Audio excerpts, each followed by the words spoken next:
नमस्ते, माझ्या यूट्यूब चॅनलवर तुमचं स्वागत आहे। बुद्ध आणि त्याचा दंभ आज आपण पुस्तक वाचन करणार आहे। त्याच्या अगोदर सगळ्यांचं मंगल हो हेच बुद्धचरणी मी प्रार्थना करते आणि माझ्या चॅनलला सबस्क्राइब करा, कमेंट करा, शेअर नक्की करा आणि मला सपोर्ट करूया। आता बघूया 5व्या भागामधला 4था भाग। चला आपण आता वाचायला स्टार्ट करूया। 4वा भाग, उपनिषदे आणि त्यांची शिकवण। उपनिषदे हे वाङ्मयातील वेगळ्या प्रकारचे ग्रंथ होत। उपनिषदे वेदाचा भाग नव्हते। कोणताही धार्मिक कायदा यात सांगितलेला नाही। असे असूनही उपनिषदे ह्या धार्मिक वाङ्मयाचा एक भाग झाला। उपनिषदाची संख्या बरीच मोठी आहे। त्यातील काही महत्त्वाचे आहेत, काही मुळीच महत्त्वाचे नाही। त्यापैकी काही उपनिषदे वैदिक सिद्धांती ब्राह्मण पुरोहित ह्याच्या विरुद्ध असल्याबद्दल गणली जात। वैदिक अभ्यास म्हणजे अज्ञान व अविद्या ह्याचा अभ्यास होय। याविषयी ह्या सर्वांचे एकमत होते। 4 वेद आणि वैदिक शास्त्रे यांचे ज्ञान हे हलक्या दर्जाचे ज्ञान होय, या विषयी या सर्वांचे एकमत होते। वेद हे ईश्वरनिर्मित आहेत हे अमान्य करण्यात त्यांचे एकमत होते। यज्ञ व त्याचे फळ, उदरनिर्वाह, आहुती आणि ब्राह्मणाला द्यावयाची दक्षिणा या ब्राह्मणी तत्त्वज्ञानातील मूलभूत गोष्टीला चिटकविण्यात आलेले सामर्थ्य नाकारण्याच्या बाबतीत त्या सर्वांचे एकमत होते। तथापि उपनिषदांचा हा काही मुख्य विषय नव्हता।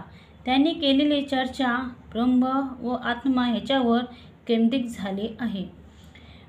विश्वाला बंधनात ठेवणारे ब्रह्म हे सर्वव्यापी तत्त्व असून आत्म्याने परमात्म्याचे ज्ञान करून घेण्यास आत्म्याची मुक्ती आहे। उपनिषदाचा मुख्य सिद्धांत असा की ब्रह्म हे सत्य आहे आणि आत्मा म्हणजे ब्रह्मच होय। उपाधीत गुंतल्यामुळे आत्म्याला मी ब्रह्म आहे याची जाणीव होत नाही। प्रश्न असा होता की ब्रह्म हे सत्य आहे काय? उपनिषदाचे सिद्धांत मान्य करायचे की नाही हे त्या प्रश्नाच्या उत्तरावर अवलंबून होते।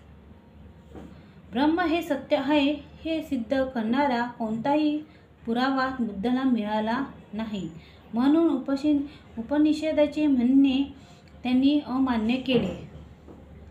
उपनिषदाचे कर्त्याने याविषयी प्रश्न विचारले गेले नव्हते असे नाही। जे प्रश्न विचारले गेले होते ते असे होते, अशा प्रकारचे प्रश्न ज्ञानवैकल्याच्या सारख्या महर्षीला विचारण्यास आले होते की ब्रह्मद्वारे उपनिषदात याज्ञवल्क्याने महत्त्वाची कामगिरी बजावली आहे। त्यांना विचारण्यात आले, ब्रह्म म्हणजे काय, आत्मा म्हणजे काय? या प्रश्नावर नैतिक मला माहीत नाही एवढंच याज्ञवल्क्य सांगू लागला। ज्याविषयी कोणालाच काही माहिती नाही ते सत्य कसे असू शकेल, असा बुद्धांचा प्रश्न होता। उपनिषदाचे म्हणणे केवळ कल्पनेवर आधारलेले असल्यामुळे ते नाकारण्यात बुद्धाला कोणतीही अडचण भासली नाही। हा आपला 5व्या भागामधला 4था भाग वाचन झाला आहे। कसा वाटला व्हिडिओ? आवडला असेल तर माझ्या चॅनलला सपोर्ट, शेअर नक्की करा आणि कमेंट करून सांगा।